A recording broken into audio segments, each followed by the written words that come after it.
मीरा,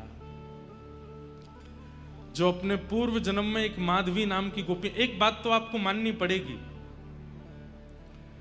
आपका वृंदावन से प्रति प्रेम, आपका किशोरी जी के प्रति प्रेम, आपका राधा रमण जी, राधा वल्लभ जी, बिहारी जी के प्रति प्रेम, ये इस जन्म में अगर हुआ है तो ये इस जन्म का नहीं है, ये पूर्व का है।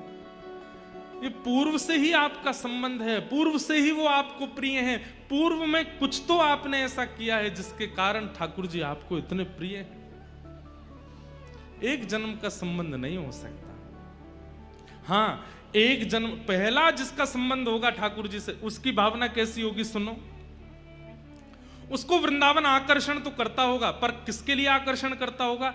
बस वृंदावन जाकर के खाना अच्छा लगता है, वहां जीव के स्वाद मिल जाते हैं। वृंदावन जाकर के रहना अच्छा लगता है, वहां पे भीड़ भाड़ रहती है, कूद कूद करके सब लोग कीर्तन करते हैं, ये अच्छा लगता है। वृंदावन की परिक्रमा करने में मजा बड़ा आता है। भैया चाय पियो, कहीं पे फैन खाओ, टोस्ट खाओ, गन्ना का रस पियो, बढ़िया चलते रहो, अपने मित्रों के साथ ऊधम करते रहो, चिल्लाते रहो, गाते रहो। इन सब चीजों का जो आकर्षण वृंदावन के प्रति है, इसका मतलब ये पहला आकर्षण है आपको। लेकिन वृंदावन जाते हैं और वृंदावन में प्रवेश होते ही आंसू से आने लगते हैं। श्री राधा रमण जी को देख करके बस मन करता है कि हटे ना इनके, और मन में प्रश्न भी उठता है, क्यों इतना प्रिय लग रहा है, ये अश्रुबिंद क्यों आते हैं, क्यों राधा रमण जी के सामने से हटने की इच्छा नहीं होती, क्यों इनकी रूप माधुरी इतनी प्रिय लगती है। ब्रजवासियों के भोलेपन, ब्रजवासियों की क्रिया, वृंदावन के बंदरों की प्रतिक्रिया देख करके मन बड़ा प्रसन्न होता है। ऐसा लगता है कि मेरी आत्मा यहीं की है। अगर ऐसी स्थिति बनती है, अनायास नेत्रों से अश्रु आना, वृंदावन की छोटी छोटी छोटी छोटी चीजों में अति रुचि आना, ब्रजवासियों की छोटी छोटी प्रतिक्रिया बड़े बड़े इन्फ्लुएंसरों के इन्फ्लुएंस से भी ज्यादा अच्छी लगती हो, ये सब स्थिति यदि मन में प्रकट होती है तो इसका मतलब ये एक जन्म का नहीं है, अनेक जन्म का है। वापस लौट करके चंडीगढ़ आते हैं तो बस अगली दिन की प्रतीक्षा होती है, अब कब वह दिन आएगा, फिर से हम वृंदावन जाएंगे, फिर से गाड़ी में बैठेंगे, फिर से सब योजना बनेगी, फिर से वृंदावन की रास्ते पर निकलेंगे। और क्या बताएं महाराज, हाईवे पर वो रास्ता अच्छा लगने लगता है जो वृंदावन की ओर जाता है। दिल्ली से वो वृंदावन का एरो अच्छा लगने लगता है। वृंदावन से छठी करा से जैसी ओ मेरो वृंदावन लिखा आता है तो मन मयूर नृत्य करने लगता है। ये समझो वो एक जन्म का नहीं है। आहा, मीराबाई कहती है, पल पल पिय को रूप निहारूं, निरख निरख सुख पाती। पल पल पिय को रूप निहारूं, निरख निरख सुख पाती। ऊंचे चढ़ चढ़ पंथ निहारूं, ऊंचे चढ़ चढ़। मीराबाई रोज उस दिशा में देखती हैं जिस दिशा में वृंदावन है। एक बात और सुनिएगा, वृंदावन जिसको परिपूर्ण प्राप्त हुआ ना, वृंदावन ने उसको विरह भी बहुत दिया है।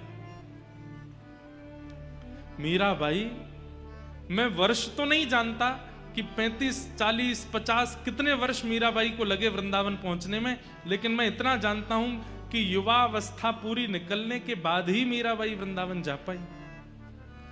उससे पहले तो मीराबाई केवल दिशा का दर्शन करती हैं, और दिशा में जाने वाले पक्षी, दिशा में दिखने वाले वृक्ष, दिशा में दिखने वाले, दिशा की ओर जाने वाले बादल, सबको प्रणाम करती हैं मीराबाई। क्यों? क्योंकि तुम उस दिशा में जा रहे हो जिस दिशा में मेरा वृंदावन है। ऐसी मीरा के ठाकुर जी कब बने? जब उन्होंने मां के द्वारा कहे गए गोपाल जी को बाल्यकाल में ही अपना बींद मान लिया। एक बार भी मन में ये प्रयास, मन में ये भाव नहीं आया कि ऐसे जड़ ही हैं, ये चैतन्य है। ये बात निश्चित है कि चैतन्य बुद्धि से ही ठाकुर जी की सेवा में लगा जा सकता है। माधवी नाम की गोपी हैं मीरा, अपने पूर्व जन्म में भगवान के एक सखा के साथ इनका विवाह हुआ। अधिकतर ज्यादा प्रसिद्धि इस बात की है कि श्री दामा के साथ में मीराबाई का ब्याह हुआ। ध्यान से सुनना, पूर्व जन्म में जब ये माधवी नाम की गोपी,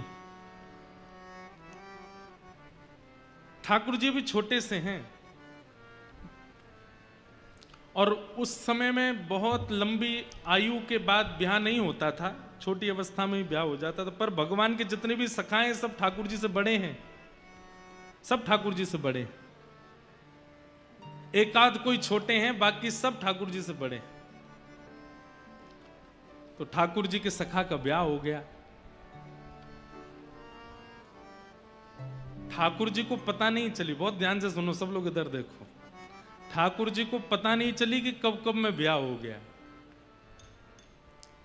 लेकिन एक दिन श्री दामा अपनी पीहर गई हुई बहू को ले जाने के लिए तैयार हुआ और जैसे ही सब सखाओं को बोलने आया कि मैं जा रहा हूं, तो ठाकुर जी बोले, अरे श्री दामा, वैसे तो तू रोज पुराने से लत्ता ने पहन के आ जाए, आज बड़े चमकदार लत्ता पहन के आए हो, कहां को जा रहे हो भैया?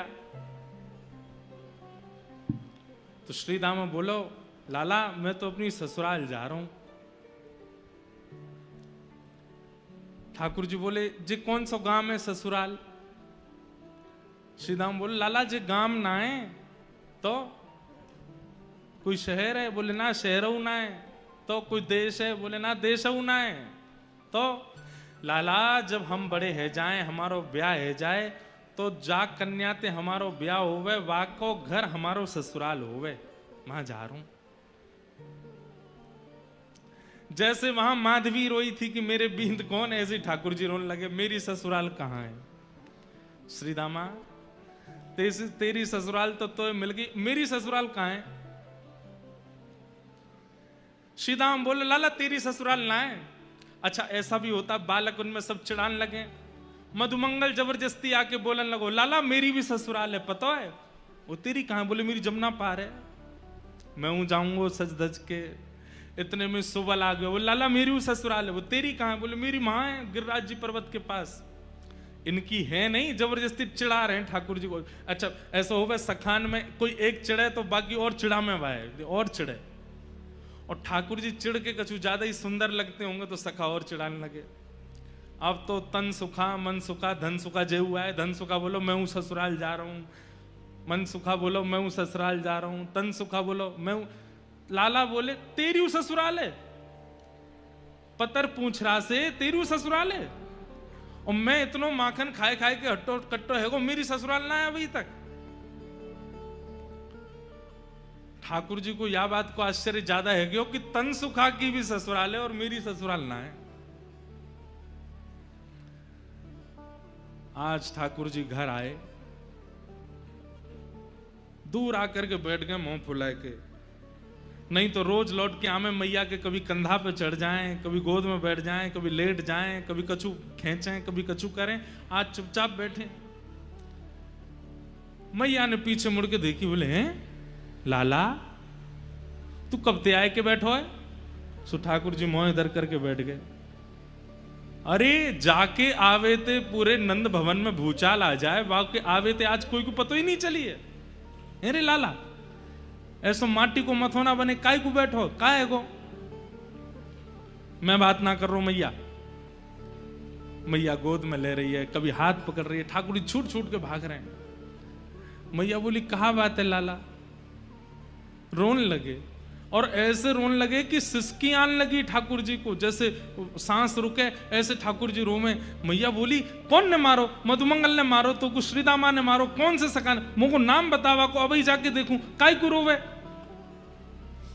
ठाकुर जी बोले मैया तो एक बात बता, जे सबरे ब्रजवासी यों के नंद बाबा गोरे यशोदा मैया गोरी ये लाला कारो कहते भयो।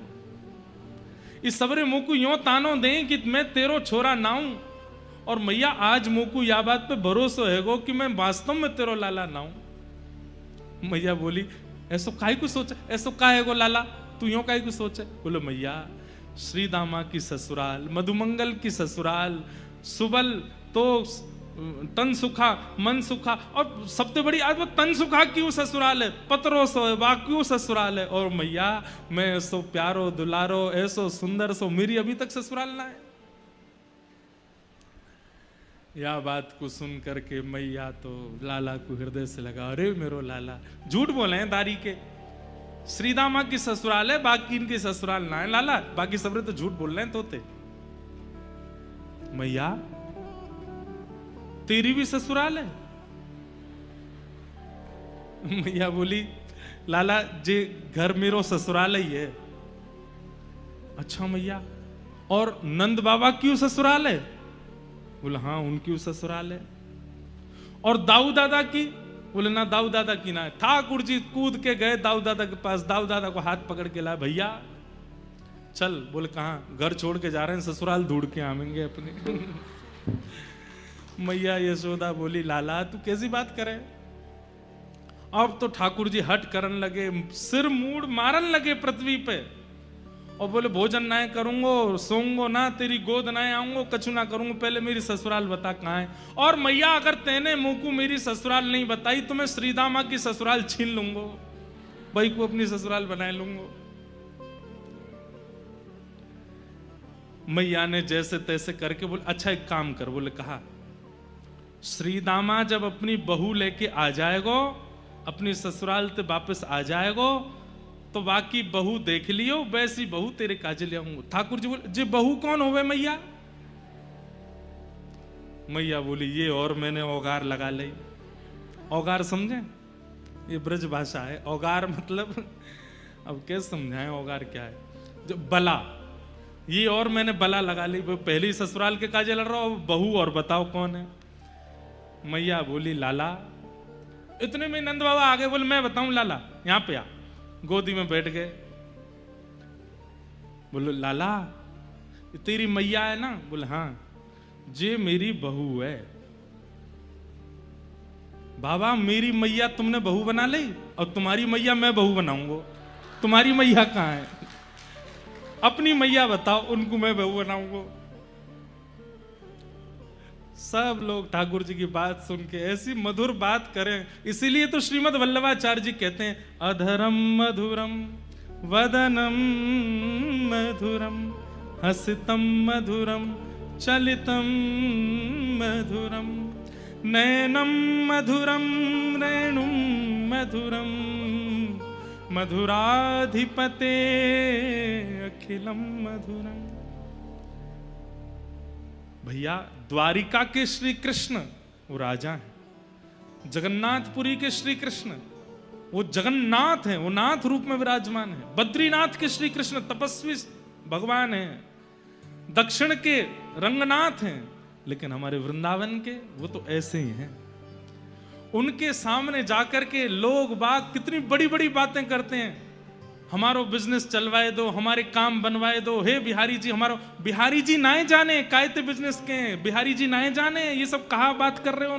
उनके सामने तो बालकन वाली बात करो, वो बालक हैं।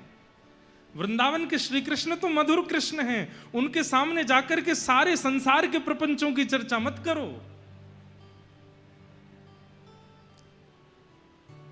प्रपंचों की चर्चा करने के लिए और भी लोग हैं। वृंदावन श्री कृष्ण के पास जाके तो जैसे एक छोटे बालक, अभी कोई आपके रिश्तेदार का छोटा बालक आ जाता है, उसको आकर के आप ये बोलते हो क्या आजकल तो भैया हमारा मुनाफा नहीं चल रहा है, बढ़िया प्रॉफिट नहीं हो रहा है, बहुत लॉस जा रहा है। सेकंड क्लास का बालक बोलेगा ये क्या होता है, ये आप क्या कह रहे हैं। बेटा आजकल शेयर मार्केट बहुत गिर गई है, सोने का दाम इतना हो गया है, चांदी का इतना बढ़ गया है। मम्मी के पास, मम्मी चलो यहाँ से, ये तो अंकल कैसी बात करते। ऐसे ही ठाकुर जी हैं, वृंदावन के श्री कृष्ण लाला हैं। वृंदावन के श्री कृष्ण लाला से लेकर के रास बिहारी तक ही रहते हैं। उसके आगे की लीला श्री कृष्ण वृंदावन में नहीं करते, तो इसी मध्य में ही हमको लीला में प्रवेश करके वृंदावन जाना चाहिए। हम इन्हीं लीलाओं का चिंतन करते हुए जाएं। घर कैसे बनता है, व्यापार कैसे चलता है, परिवार व्यवस्थित कैसे होता है, ये वृंदावन श्री कृष्ण को नहीं पता। अब बात वो है भैया, जानते तो वो सब हैं, लेकिन हमें नहीं बोलना है, वो लाला है। इतने में ही कोई दौड़ो दौड़ो आयो, बोले लाला जल्दी चल। बोले कहा भय हो? श्री दामा ससुराल ते आएगो, बहू लेके आयो है। ठाकुर जी तुरंत दौड़े, मेरी पीतांबरी कहां है, मेरी कारी कमरी कहां है, जल्दी लाओ पहन के। मैया बोली लाला कहा करे को बहू को? बोले मैया मक्खन जैसा हो तो को खावे को खाऊंगो।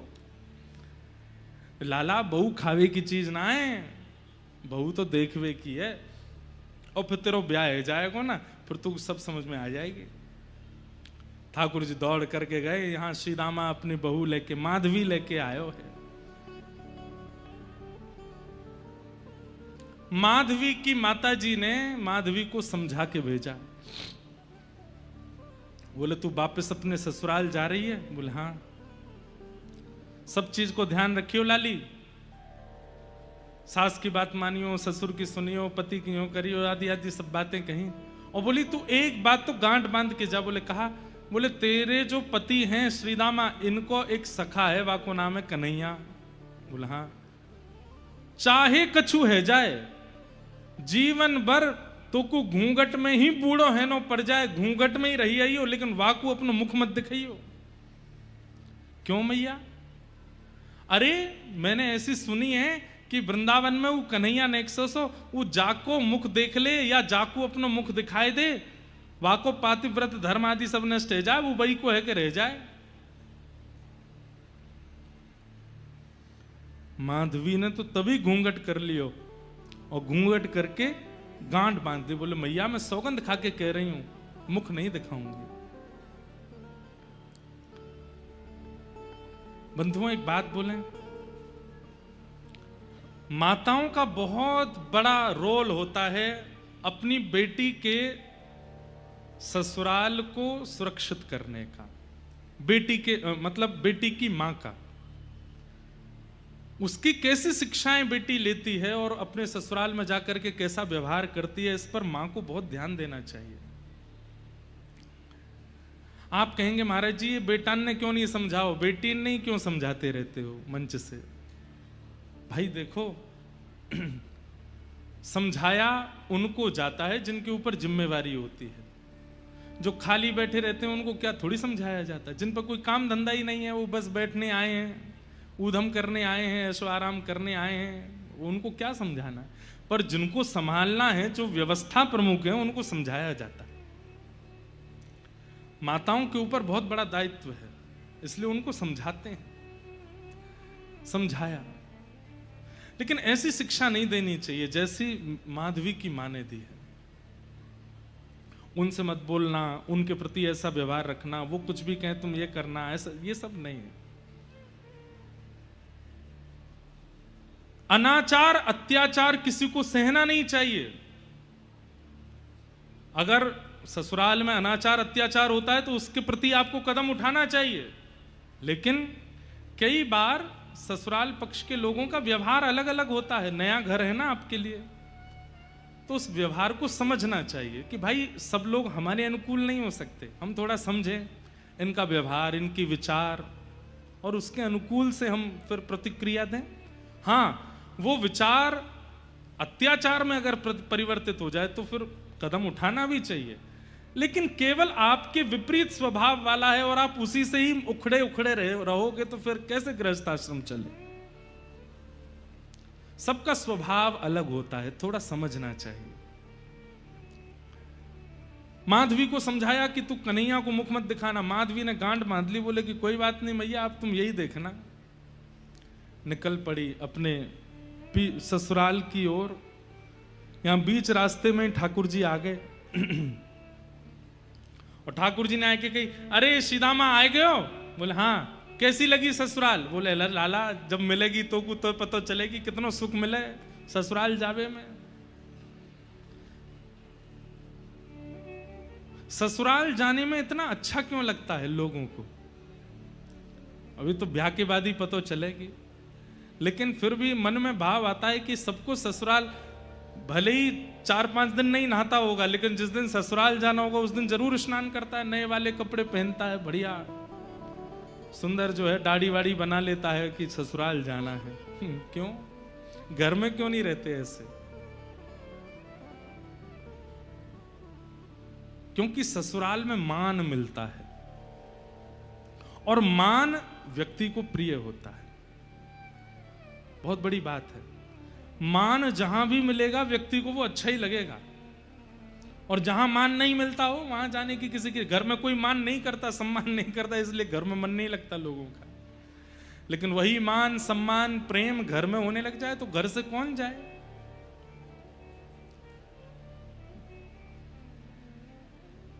ठाकुर जी बोले अच्छा बहू कहां है? बोले पीछे बैठी है।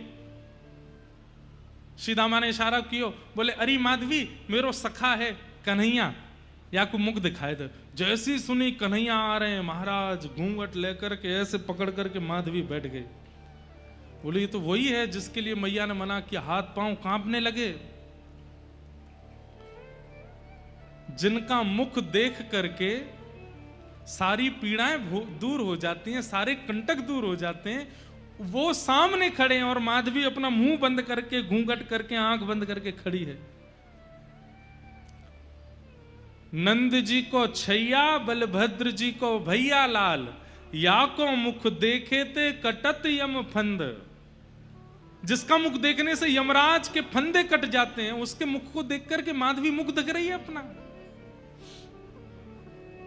कहने की बात, ऐसी शिक्षा किसी को मत दो कि कोई व्यक्ति ठाकुर जी से मुंह मोड़ ले, ठाकुर जी से मुख छुपा ले। ठाकुर जी तो अंदर ही बैठ गए पालकी में और कह रहे हैं भाभी जी ने मुख दिखाई दो अपनो। मैया ने कही है आपको मुख देख करके जाऊंगा और फिर जैसा बताऊंगा वैसी बहू मेरी आवेगी, नेक दिखाई दो। माधवी तो ऐसे बैठ जाए, कभी ऐसे बैठ जाए, ठाकुर जी ने पास जाए तो दूर रह जाए, मुख नहीं दिखावे। ठाकुर जी ने चरण तक पकड़ लिए, बोले अरे भाभी जी ने मुख दिखाई दो, मैं तुम्हारे पाम पर रहा हूं, नेक दिखाई तो दो। लेकिन माधवी ने मुख नहीं दिखाया। नन्हे से गोपाल जी को क्रोध आ गया। बोले बड़ो गुमान करके बैठी है अपने मोहड़े को, तेने मुंह को मुख नहीं दिखायो ना, आज इतनी याचना करने पर भी मुख नहीं दिखायो। मैं तो को वचन दे के जा रहा हूं, एक नहीं 2-2 जन्मन तक याचना करेगी तब भी मेरो मुख नहीं दिखेगा तो को, और युगन तक प्रतीक्षा करेगी तब भी मेरो मुख दिखेगा नहीं तो को। बड़े बड़े कष्ट सहने पड़ेंगे, बड़ो श्रम करना पड़ेगा तब जाकर के मेरो मुख दिखेगा तो को। माधवी बोल पड़ी, मैं क्यों तड़पूंगी तुम्हारे मुख देखवे को? मोह तड़पे की आवश्यकता नहीं है, चले जाओ, कभी मुख मत दिखाइयो अपनो। ठाकुर जी बोले ये तो समय बताएगा, और ऐसो कहकर के ठाकुर जी चले गए। माधवी को तो लगी आज जैसे जान बची हो, लेकिन कौन जानता था कि वो किस भाव से वंचित हो रही है। लौट करके माधवी जब अपने ससुराल पहुंची, रहने लगी वहां पर। अब तो स्थिति ऐसी है कि गोपियों के साथ यमुना जल भरने जाती है तो गोपियां कृष्ण की बात करती हैं, लौट करके घर आती है तो सास ननद कृष्ण की बात करते हैं। रात्रि में कहीं घूमने जाती है, बैठती है सखियों के बीच में तो वहां भी कृष्ण की बात करते हैं। अरे तेने देखी नंद को लाला आज कहां पहन के डोल लो, अरे तेने देखी नंद के कन्हैया ने वाह वारी गोपी के यहां जैसे ऐसे लीला करी। माधवी कहती है तुम पे और कोई बात नहीं है, तुम्हारे अपने पति हैं, तुम्हारे अपने बाल बच्चे हैं, वो नंद जी के लाला पर पुरुष की ओर ऐसी कुदृष्टि क्यों रखती हो? सब गोपी घेर करके कहती हैं हेरी माधवी तेने अभी तक देखो ना है, दिखे नंद को लाला? दूसरी गोपी बोली हम बे, जैसे वो सामने थे आमे जे घूंघट कर ले लंबो और देखे ही ना उनकी ओर। माधवी बोली देखा नहीं है और देखूंगी भी नहीं, और ना मुझे आवश्यकता है। आहा। सब गोपी कहने लगी अरे माधवी कैसा लगे कन्हैया को देख के, पता है?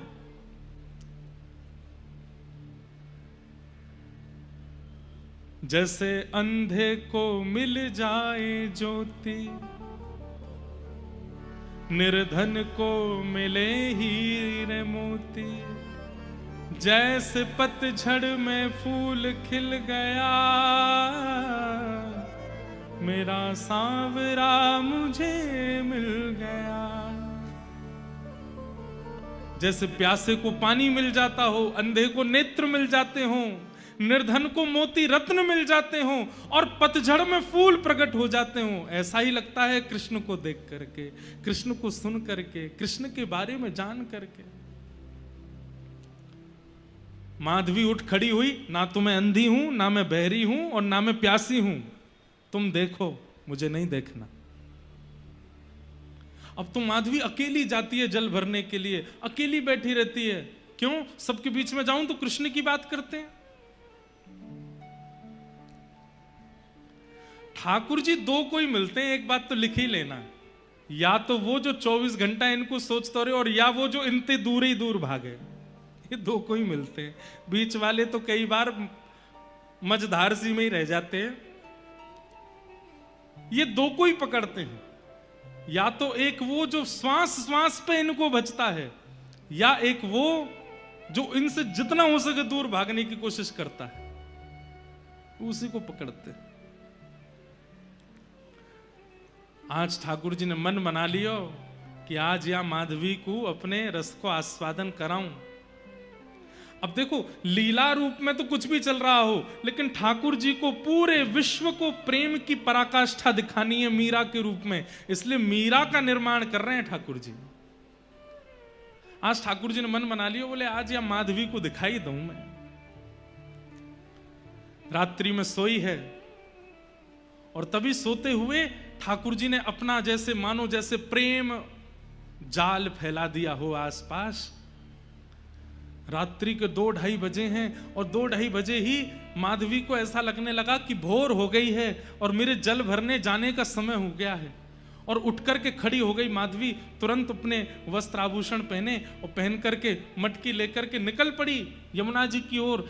आगे पीछे देखती है कि आज हलचल नहीं हो रही है, आज कोई भी गोपी अभी तक उठी नहीं है। अरे सूर्य उदय होने वाला है, अभी तक कोई जागी नहीं। मंदम मंदम सुगंधी बह रही है, वातावरण बड़ा पवित्र है, मन रूपी मन में जैसे एक विचित्र जैसा आनंद हो रहा है। आज माधवी को वायु का स्पर्श करके रोम रोम पुलकित हो रहा है, लेकिन अभी तक प्रेम प्रकट नहीं हुआ। क्यों? क्योंकि प्रेमी श्री कृष्ण नेत्रों से दिखे नहीं है, कानों से सुने नहीं है। मन में विचार कर रही है आज कितना अच्छा मौसम है, आज कितना अच्छा वातावरण है। यमुना जी के समीप गई। आज यमुना जी प्रिय लग रही हैं, वृक्ष वल्लरियां प्रिय लग रही हैं। वही वृंदावन जिसमें वो हमेशा से रहती है, आज वो वृंदावन कुछ ज्यादा प्रिय लग रहा है। यमुना जी में जल तो कम भर रही है, बार बार मटकी में भरती है और फिर खला देती है, फिर भरती है, फिर खला देती है। ये प्रेम के लक्षण प्रकट होने लगे माधवी के चित्त में। अंत तो गत्वा सोचने लगी, अरे इतनी देर है गई, अभी तक मैंने जल ही ना भरो, जल्दी चलूं। जल भर के और जैसे ही उछान लगी, वही मटकी है जो रोज लेकर के जाती है, लेकिन आज वो मटकी इतनी भारी हो गई कि माधवी से उठ नहीं रही है।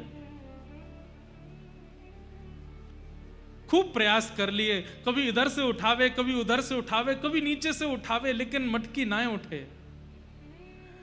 मन में सोचने लगी, अरे इतनी भारी कैसे हो गई? दूर दूर तक कोई गोपी भी नहीं जो सहारा दे दे तो उठा लूं। मन में सोचने लगी, कोई आ जावे, नेक सहारो लगा दे, सो ये मटकी उठ जाएगी। इतने में ही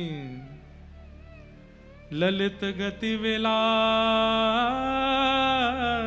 वल गुहास प्रणय निरीक्षण कल्पितो रुमान कृतमनुकृतवत्य उन्मदान्धा प्रकृति मगन किलयस्य गोपवध्व। पीतांबरी पहने, मधुर चाल, छम छम छम छम छम स्वर लहरियां सुनाई दे रही हैं। आज ये स्वर माधवी के कानों को जैसे मानो अति सुख दे रहे हों। माधवी कह रही है, अरे कोई तो आ रही है, कोई गोपी तो आ रही है। तो दूर से माधवी कहने लगी, हाँ जल्दी आ, अरे जल्दी आ बहन, अरे नेक मेरी मटकी ऊंचाई दे। ठाकुर जी की छम छम छम चरणों की आवाज से पता चल रहा है कि धीमी गति से चल रही है। तो माधवी चिल्ला रही है, अरे तो कुछ सुनाई नहीं दे रही, नहीं जल्दी ते चल के आ। तो ठाकुर जी की जो गति है वो तेज हो रही है, छम छम छम छम छम जोर से चल रहे हैं। माधवी को सुनाई देता, हाँ बस आवे वारी है, आवे वारी है, आवे वारी है, आ गई होगी। और जैसे ही ठाकुर जी सन्मुख आए, पीतांबरी पहनी है, मोर पिछ लहरा रहा है, श्याम वर्ण की कांति है। और आए करके त्रिभंग लली श्याम सुंदर दोनों चरण अपने इधर उधर करके और एक दीवार पर टेक लगाए के दूसरा हाथ कमर पर धर के देख रहे हैं माधवी की ओर।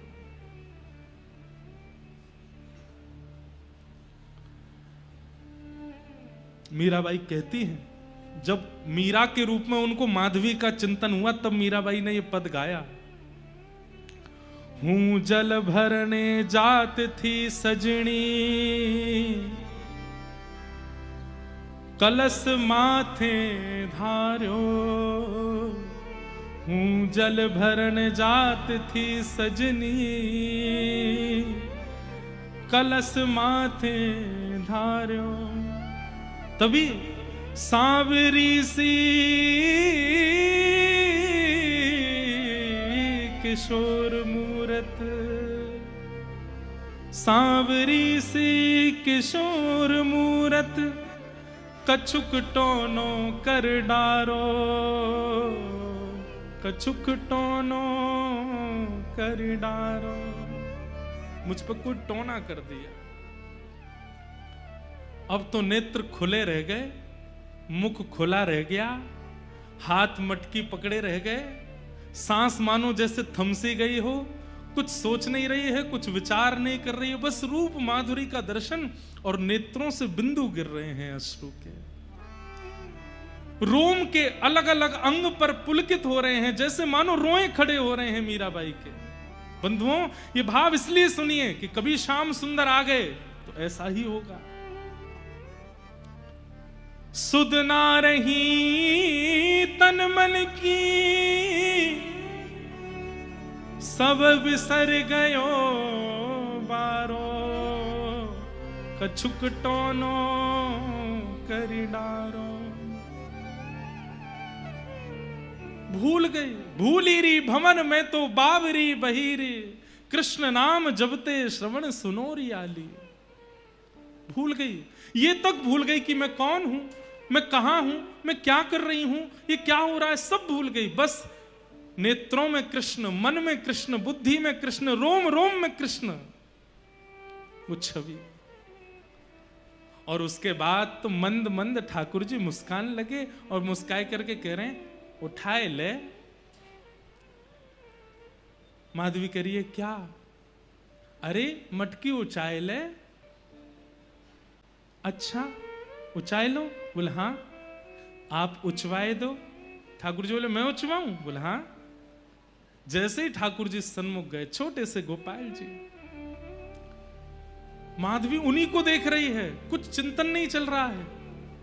ठाकुर जी एक तरफ से मटकी पकड़ करके खड़े हैं और माधवी से कह रहे हैं, अरे मैं अकेलो कैसे उठाऊंगा, तू भी तो नेक जोर लगा। माधवी भी पकड़ती है और जैसे ही मटकी उचान लगी, ठाकुर जी मटकी से नेक उठे हैं, बस छोटे से हैं, लेकिन जैसे ही मटकी उचवाई अब उच गई। जैसे मीरा ने उठाई है, माधवी ने उठाई है, और जैसे ही उठाती जा रही है उतने ही बड़े श्याम सुंदर होते जा रहे हैं और बिल्कुल माधवी के सामने आ गए और आए करके मटकी उचाए करके वाके सिर पर धर दी है। मतलब बाल कृष्ण अब कुंवर कृष्ण बन गए।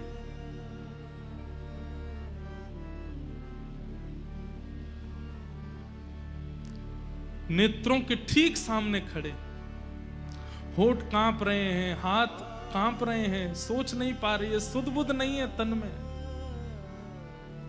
ठाकुर जी बोली, उच गई? मीरा बोली, हां, अब जाऊं मैं? माधवी कहती है, नहीं मत जाओ, यहीं रहो, सन्मुख रहो। ठाकुर जी बोले, तेने तो मुख नाए दिखायो ना मोकू, अब मैं नाए दिखाऊंगा। और ऐसा कहकर के ठाकुर जी जा रहे हैं और माधवी रो रही है। कभी हाथ पकड़ती है, पर जैसे ही हाथ पकड़ती है हाथ अंतर ध्यान हो जाता है, कंधा पकड़ती है अंतर ध्यान हो जाते हैं, केश लहरा रहे हैं, केश पकड़ती है, सर्वांगण कृष्ण अंतर ध्यान हो गए।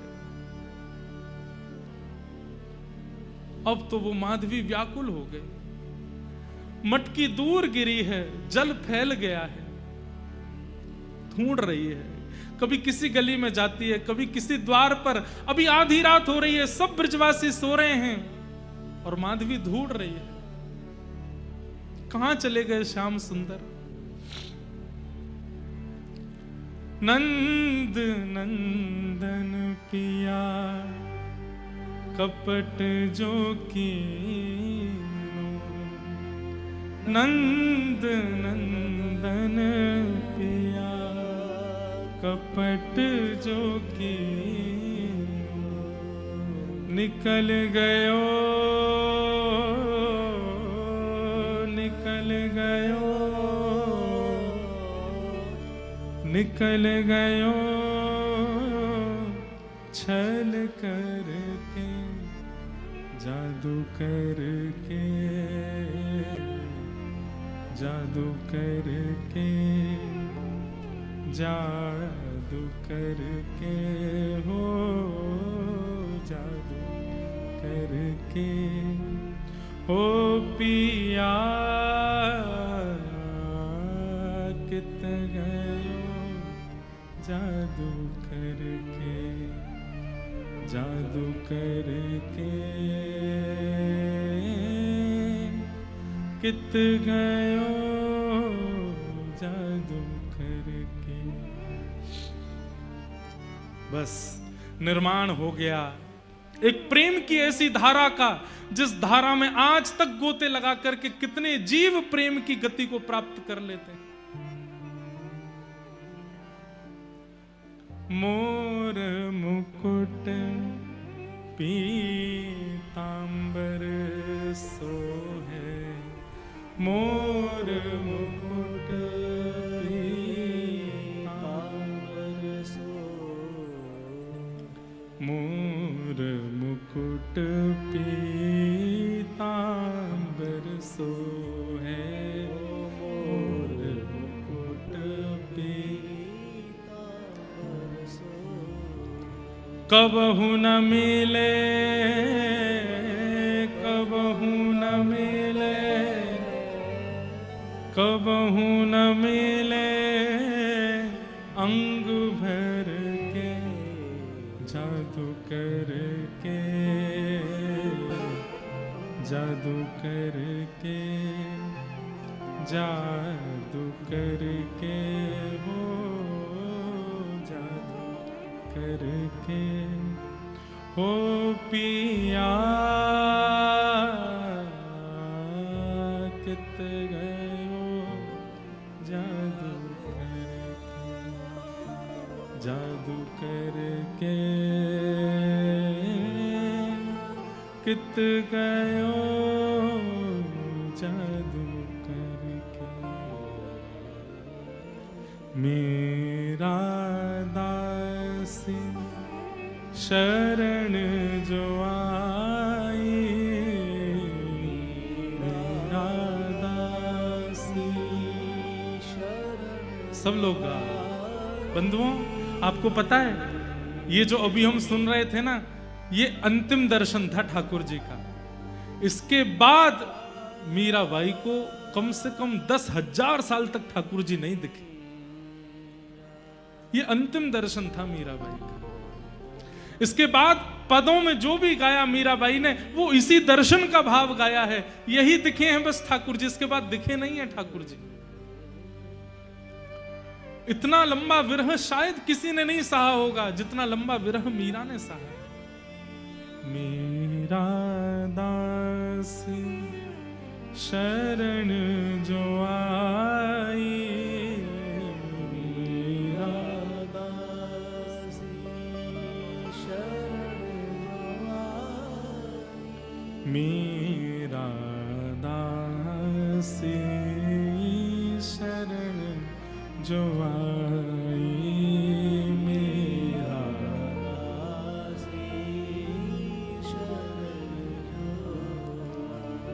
चरण कमल, चरण कमल, चरण कमल चित धर के जादू करके, जादू करके, जादू करके, हो जादू करके, ओ पिया कित गयो जादू करके, जादू करके कित गयो। नहीं दिखे ठाकुर जी। अब तो माधवी ऐसी हो गई है कि सुध ना रही तन मन की।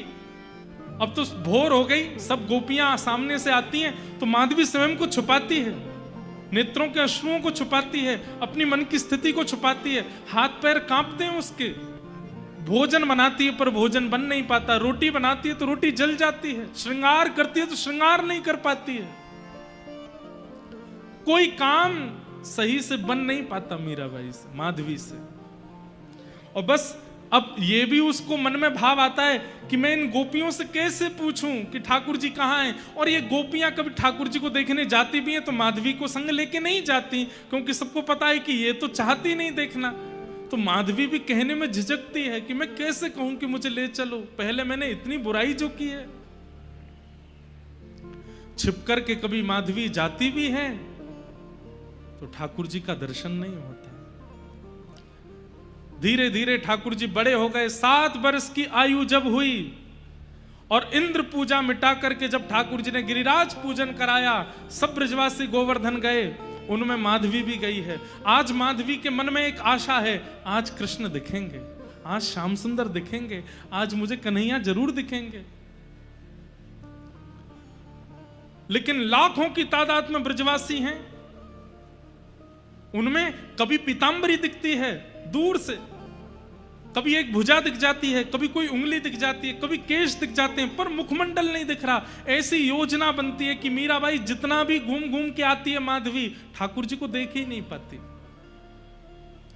अंत तो गत्वा जब इंद्र ने वर्षा की और 7 वर्ष के ठाकुर जी ने 7 कोस लंबे चौड़े गिरिराज पर्वत को अपनी बाम हस्त की कन्नी उंगली पर धारण किया, सब ब्रजवासी दौड़ करके जब ठाकुर जी के समीप पहुंच गए, माधवी जैसे तैसे प्रयास करके उस शिला के पास पहुंच गई जहां ठाकुर जी खड़े हैं।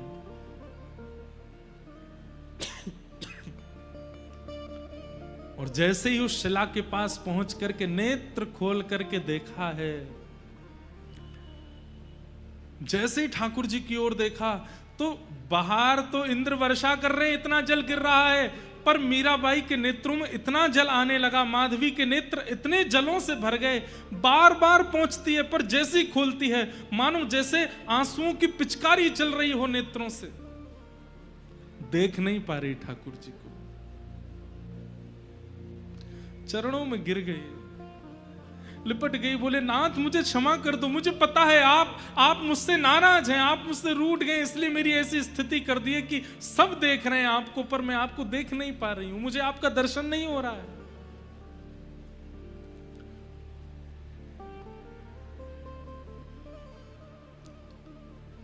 ठाकुर जी बोले माधवी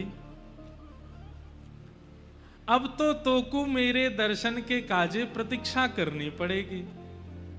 और कितनी प्रतीक्षा करूं? 4 वर्ष पहले आप यमुना घाट पर आए थे मटकी उचाने के लिए, अब अभी तक मुझे दर्शन नहीं हुए और अब मैं सामने खड़ी हूं तो इतने अश्रु आ रहे हैं कि मैं देख नहीं पा रही हूं। अब ही तो नेक और प्रतीक्षा करनी पड़ेगी। माधवी बोली कितनी प्रतीक्षा? ठाकुर जी बोले एक युग, एक युग की प्रतीक्षा। माधवी तो मानो जैसे बावरी हो गई हो सुनकर के। प्रतीक्षा की घड़ी होती है 1 वर्ष, 6 महीने, 5 महीने। अरे कोई व्यक्ति प्यासा हो और उससे कह दिया जाए कि तुम तो जल कभी पी ही नहीं सकते क्योंकि जल पीते ही प्राण निकल जाएंगे, तो भी वो जलपान कर लेगा। आपने तो मुझसे जल का सिंधु ही दूर कर दिया। एक युग कोई प्रतीक्षा होती है। ठाकुर जी बोले जितनी लंबी प्रतीक्षा, जितनी बड़ी प्रतीक्षा होगी, उतना पवित्र प्रेम प्रकट होगा माधवी। और अब मैंने कह दिया है, अब तुम प्रतीक्षा करो। द्वापर युग जब निकल जाएगा तब कलयुग प्रारंभ होगा, और कलयुग प्रारंभ होने के कुछ 1000 वर्ष व्यतीत होने के बाद में मध्य में भक्ति शतक आएगा। 100 वर्ष तक भारत में केवल भक्तों के जन्म होंगे, तभी मेड़ता में तुम्हारा जन्म होगा और तुम मेरी परम भक्ता बनकर के वहां आओगी। और वहां आकर के तुम बचपन से ही मेरी स्थिति में रहोगी। तभी एक संत तुम्हारे गांव में आएंगे, उनके सेवा के ठाकुर जी के रूप में मैं ही आऊंगा, और उन संत से तुम मुझे मांग लोगी। मुझे देखते ही तुम्हें अपने पूर्व जन्म यानी कि इस जन्म की सारी यादें ताजा हो जाएंगी, और तुम मेरे को प्राप्त करके फिर मेरे साथ रहोगे। भक्ति काल कलयुग में आकर के जब तुम मेरा रूप, मेरी भक्ति का रूप धारण करोगी, प्रेम का प्रचार करोगी, तुम्हारे प्रेम सरोवर में डुबकी लगा करके असंख्य लोग मेरे प्रेम भाव को प्राप्त करेंगे। इसलिए तुम्हारा प्रतीक्षा करना आवश्यक है। अब जाओ प्रतीक्षा करो। इतना बड़ा विरह तो भगवान ने किसी को नहीं दिया है जितना बड़ा विरह माधवी को दिया है। गोवर्धन पूजा के बाद माधवी कहां गई किसी को नहीं पता, और उसके बाद हजारों वर्ष व्यतीत हो गए, कलयुग प्रारंभ हो गया। कलयुग में भी हजारों वर्ष व्यतीत हो गए, और आज से लगभग 450-500 वर्ष पूर्व भारत भूमि में वही माधवी भक्तिमती मीरा के रूप में जन्मी है। बोलो भक्त वत्सल भगवान की। और वही मीरा, वैसे नाम तो उनका मिहिरा है, सूर्य की किरणों को बोलते हैं मिहिरा, नाम उनका मिहिरा है, पर जगत उनको मीरा बुलाता है। मिहिरा का जन्म हुआ, और वही मीराबाई